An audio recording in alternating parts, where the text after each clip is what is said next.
Hello and welcome to Frankie's Speed Shop. Now we've been getting asked for loads. This is how to colour sand and buff, and I think we're going to go for a why as well.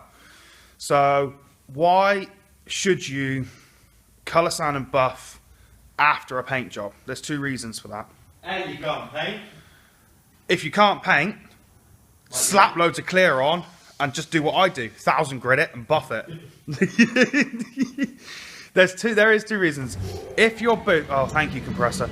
If your booth doesn't have excellent extraction, like sort of ours doesn't really, we're getting the hang of it, getting it all set up right. The overspray can sometimes land back on the panel. So you can run around with some compound and you can buff that back off. If you need to denib it, for instance, there's a little bit of crap in it, you can just denib it, buff it, and it's ready to go. The reason that we personally colour sand and buff vehicles is that we've got ourselves to a standard now, and we are humans, we're not robots. So even though the clear coat goes down nice, it doesn't necessarily go down 100% even. That's just the nature of the game. So as you would flat a polyester or as you would flat a primer, you do exactly the same to a clear coat. Now a lot of people think if you colour sand and buff, it's because it's a crap clear coat or you're trying to get the most out of it. That's rubbish, absolute rubbish. You flat and buff because you want to enhance all that work that you've done, and we can show you the difference because it is immense. So let's run through what we've got, what we're doing, and how we're going to do it. Okay, so this is my little arsenal of products. So in here, I'm running lowish, but we use all 3M abrasives because we've tried everything else and nothing really kind of comes close. So we've got anywhere from 600 grit here, which is for your primers. We've got 1000 grit, 1200 grit, and 1500 grit. The 2000s are in there, 3000s are in there. They both go on DAs. I do have 1500 for a DA, but the problem we found with these is that they can leave pigtails even if you use an interface pad. So we're waiting on actual 3M do actual proper clear coat 1500 grits, which have got like slight foam backing on them to obviously eliminate that. So that's what we're going to be replacing these with. Compounds. You guys know we use the quartz compounds. So we've got red, which is the coarsest grit, yellow, which is my favourite, I absolutely love this, and then the finishing. Alright, the finishing one still does a slight cut, but that's aggressive. This is sort of intermediate, and then that's for your finishing. What pads do we use? Well, again, it kind of depends. Well, we're definitely not using that one. I think Jay used that one for buffing and exhaust. What about that? Did you use that one for buffing and exhaust? Right, that's rubbish. That goes in there. Okay, so there's the mop that we're using. It is old, it is heavy, but it does the job. Now I like quite an aggressive cut. Even if I've gone to 3000 grit, I will still use the red compound on a very sort of hard pad, but the backing plate has got a sponge. So I find this the best sort of method. And then we'll move on to, oh God, red. I kind of don't really use waffle pads anymore. I used to. I don't know. There was something about them. I just couldn't get on with them, really. So I've got basically, everything's a mess in here. So I've got my reds. There's my America Colour Sand in DA with interface pad, and we've got loads of yellows. So this is quite a good one. The yellow is quite good to use with the yellow. So that's slightly thicker, slightly less aggressive, but these ones are small and very, very tight. So I'll use that one, then I'll use the yellow for the yellow, and then depending on how I'm feeling, we can either use the black for the blue, or we can use the red for the blue. And I've got all new pads in the paint room. Okay, so this is the 7. You can see we've already started it. it came out the booth and it was pretty flat, to be fair. It wasn't too bad. So the first thing that I did was obviously degrease everything, wipe the whole car down, make sure it was all clean before we even went to it with any sanding products whatsoever. And then masked up the edges and any rubbers or trim, because obviously you don't want to accidentally be with like a 1200 grit, for instance, come swiping off and take the paint off. That would be a bad thing. So we're going to run some tape just down these edges here, because again, we don't want to be going to and from and catching that. Same, but this area here, we're kind of using the smaller blocks and doing it by hand. So that's the first thing you want to do, is make sure everything is clean and make sure your clear coat is cured. Obviously everything is going on Durablocks because they are just, they're just brilliant blocks. So the first thing I did was 1200 grit. Wait. Well, he's over that side doing that. I like using these Durablocks. He's using the slightly softer one because of the wing and the curves and everything in it. How much does that burn through shit? He does burn through shit, like really, really quickly. But it's cool, he's learning, which is brilliant. So, you can go to this with 1500 on a hard block if you wanted. Now, the reason I would go for either 1000 first or a 1200 first, it's the method of cut hard, fast, quick. So, if you've laid your clear coat and it kind of does this, for argument's sake, if you kind of hit it with a 1500, you're going to be there forever trying to sand those humps down. If you go for 1000 or a 1200 grit burst, it's going to just cut nice and straight, nice and hard, nice and flat.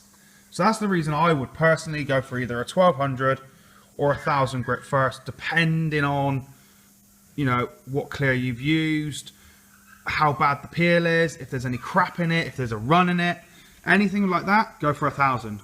But like what we're doing here, 1200 first. So loaded them up on the blocks and crisscross motion over the whole lot. I will show you all of that.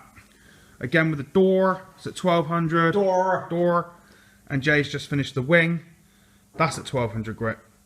So we'll set the camera up and show you how to do it. Okay, so this is an example of where we'd use a small block like that one there. Now, I suppose the questions you're asking really are, how do you know when you've gone too far? If you've done a fresh paint job like what this one is, we know we've got 2 full coats of liquid glass, which is a VHS clear, so we know we can block and block and block.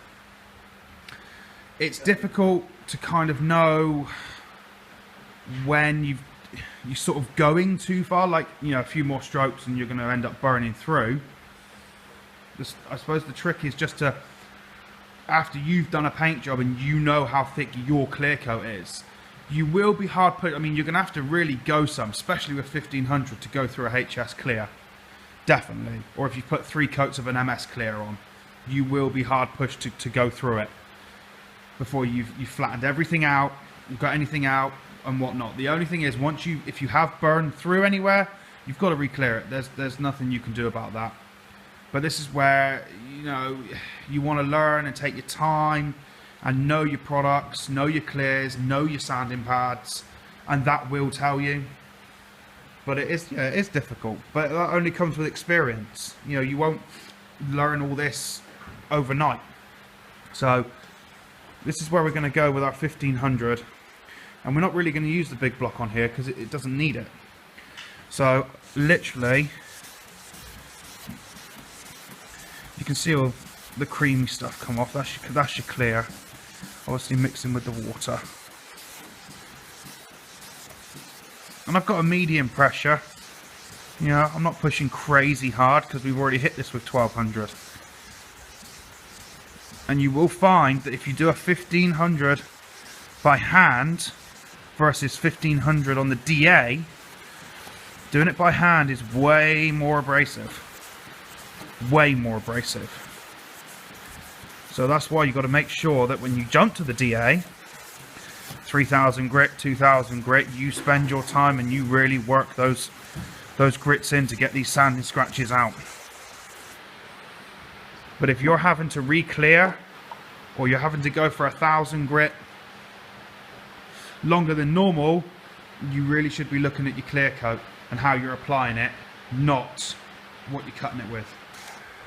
And don't think, oh, my stuff comes out the booth like glass, I don't need to cut and buff. If you're doing a high-end job, you cut and buff, no matter how good it comes out the booth, because it can always be better. Pressure bottle, no buckets of water, no anything like that. Reason being is I feel that if once you're sanding and you take it off, dip it in the bucket of water, bring it back on, you're kind of just transferring crap. So spray bottle keeps everything nice and clean. With the pad right to the edge, and then literally back up. Try and keep even pressure over the whole thing. And then back up again. Again, careful to watch your edges and just roll it over and down. So you're slicing up and down like so.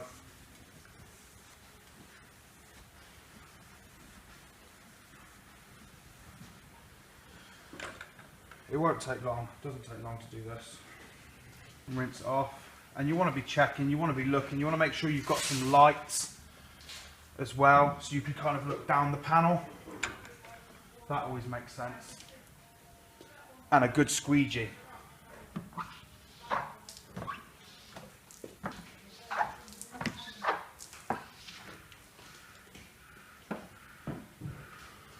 Alright, and then literally, if it looks good, do one more pass.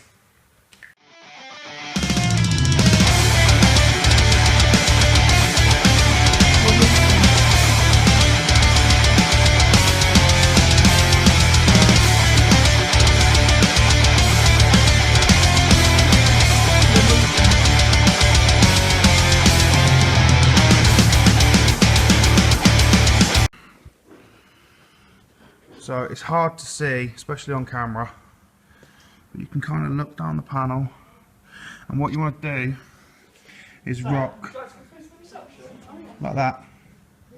So rock back and forth against your panel. Okay, make sure you've got like a reference point as well. So I've got lights here, run all the way down. Now I can work back and forth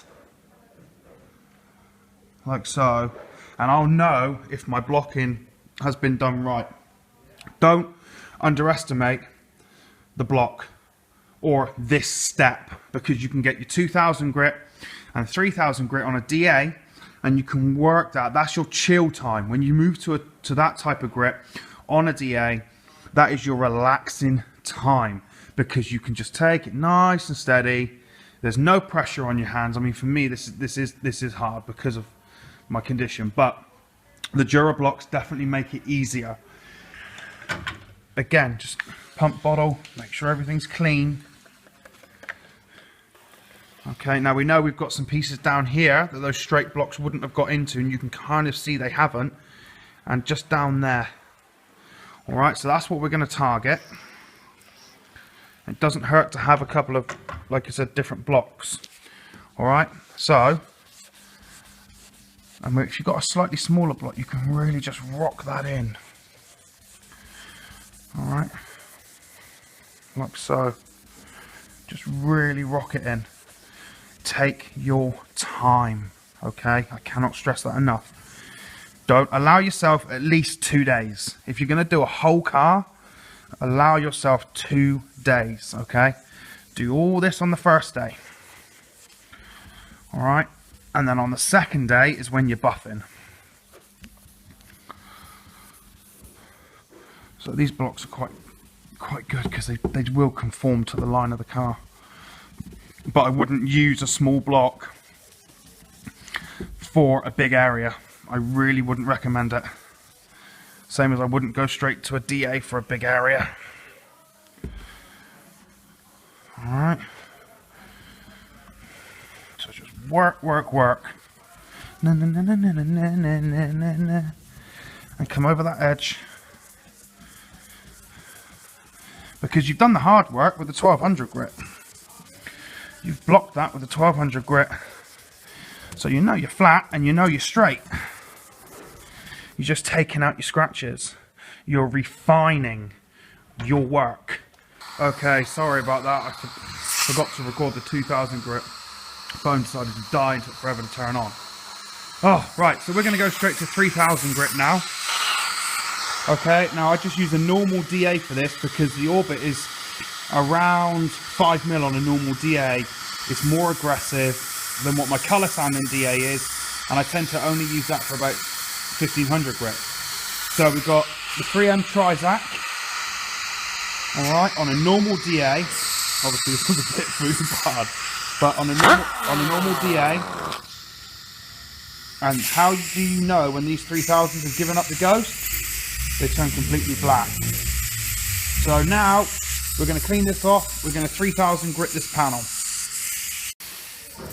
Okay, so we're wetted out. We're ready to go. Now you want to make sure you work this properly. Okay, don't just go, oh yeah, look, it's done. Really, really work that 3000 grit and make sure you get all those scratches out. So we're going to do the same. We're going to do a crisscross motion. We don't have an interface pad because these have got a sponge back. We don't need it. So it's just go to it, but be careful.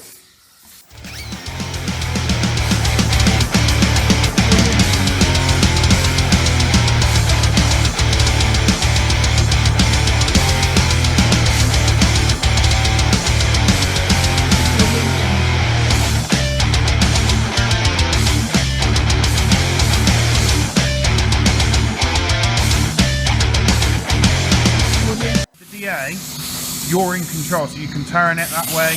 More pressure there, more pressure there. All right.